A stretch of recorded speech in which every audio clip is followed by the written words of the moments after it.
उपमुख्यमंत्री अजित पवारांनी महायुतीतील जागा वाटपाबाबत महत्त्वाचं विधान केलंय। जागा वाटपाबाबत प्राथमिक चर्चा झाली असून विद्यमान आमदार असलेल्या जागेवर त्याच पक्षाचा दावा असल्याचं अजितदादांनी म्हटलंय। तर जागा वाटपावर वरिष्ठ निर्णय घेतील असं मुंबई भाजप अध्यक्ष आशिष शेलारांनी म्हटलंय।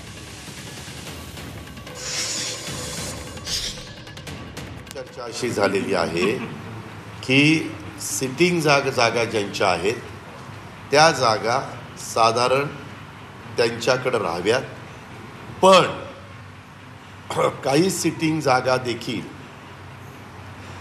त्या तिघांच्यामध्ये एकमत होऊन एखादी सिटिंग जागा ए नी सोडली आणि बी न स्वीकारली तर त्यात बी न एला सोडली पाहिजे, किंवा ए नी सोडलेली जागा सी न घेतली तर सी न त्या बदल्यात एक सिटिंग जागा सोडलीच पाहिजे।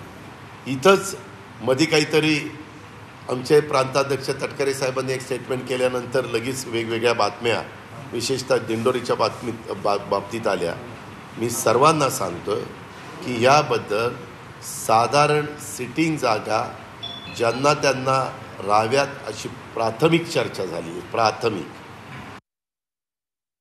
मुळामध्ये महायुतीमध्ये आमच्या स्तरावर वरिष्ठ स्तरावर ठरलेला आहे।